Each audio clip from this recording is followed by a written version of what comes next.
কারো ব্যাংক লোনে আমরা গ্রান্টর হতে পারবো কিনা, আর এটা ব্যাংক লোনের ক্ষেত্রে গ্রান্টর হলে কি ধরনের সমস্যা হতে পারে বা আমাদের বেনিফিটটা কি, তো এই বিষয়ে বলবো আজকে। তো আসসালামু আলাইকুম, কেমন আছেন সবাই?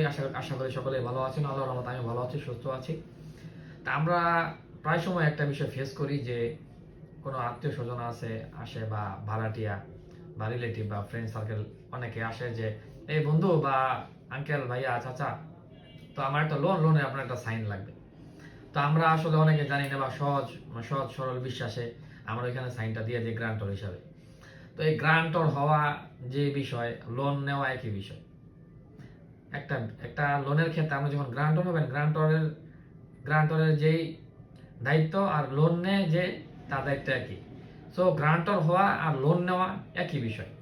তো গ্রান্টরটা হচ্ছে আপনার যদি একটা লোনের ক্ষেত্রে গ্রান্টর ছাড়া জীবনেও লোন দিবেন। আর যদি যে লোন নিবে সে যদি লোন দিতে ব্যর্থ হয় বা লোন না দেয়, গ্রান্টরকে কিন্তু ওই টাকা পরিশোধ করতে হবে বা রেসপন্সিবিলিটি পুরোটাই কিন্তু আপনাকে নিতে হবে। এই জন্যই ব্যাংক গ্রান্টর ছাড়া লোন দেয় না। তো লোন যে নেবে তার যেমন রেসপন্সিবিলিটি এবং যে গ্রান্ট হবে তার সেম একই রেসপন্সিবিলিটি। অতএব আমরা এমন কারোই গ্রান্টর হব যার লোনের দায়িত্বভার আমরা নেব বা ওই লোনটা আমাদের আমরা মনে করব, আমরা ওরকম জায়গায় আমরা গ্রান্টর হব। আর যাদের লোনের দায়িত্ব বা লোনের ইনস্টলমেন্ট আমরা দিতে পারবো না বা দিতে চাইবো না, তাদের গ্রান্টর আমরা হবো না। আরেকটা গ্রান্টর হওয়ার পিছনে ভীষণ আরেকটা খেয়াল রাখবেন, যাদের লেনদেন ভালো না তাদের ক্ষেত্রে গ্রান্টর না হওয়াই ভালো, আমি যেটা মনে করি। তো এটাই বলতে আমি চাচ্ছি যে আপনি যখন যদি লোন নেন বা কেউ যদি লোন নেয়, আপনি যদি ওইখানে গ্রান্টর হন সেক্ষেত্রে কিন্তু লোনটা আপনি বহন করবেন যদি সে লোনের কিস্তি ঠিক মতো না দেয়। অতএব লোন নেওয়া যে কথা, গ্রান্টর হওয়া একই বিষয়।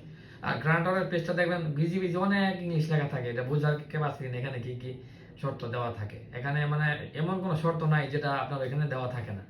অতএব গ্রান্টর যখন আপনি হবেন তখন কিন্তু আপনাকে সম্পূর্ণ লোনের রেসপন্সিবিলিটি আপনাকে নিতে হবে।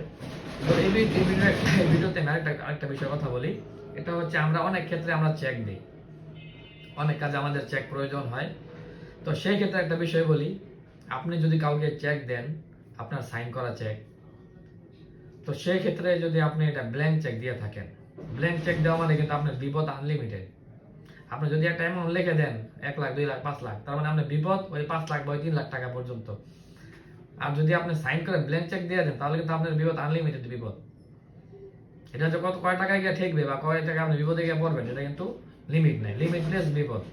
অতএব চেক দেওয়ার ক্ষেত্রে আমরা এই বিষয়গুলো খেয়াল রাখবো। আর যদি কেউ সাইন ছাড়া চেক চায়, যে ভাই আমি সাইনটা লাগবো না, আমি শুধু একটা ফ্রেশ চেক দেন, সেই ক্ষেত্রে আপনাকে পিছনে ক্রস দিয়ে দিতে হবে। আর যে চেকের যে পাতা অ্যামাউন্টের ওইখানে ক্রস দিতে হবে, সাইনের জায়গায় ক্রস দিতে হবে। ঠিক আছে? তো ফাঁকা চেক দিলে এই ক্রস চিহ্ন দিয়ে আমরা দিব। আর যদি আমরা কেউ সাইন করা চেক চাই, সেক্ষেত্রে আমরা অ্যামাউন্ট বসাই দিব।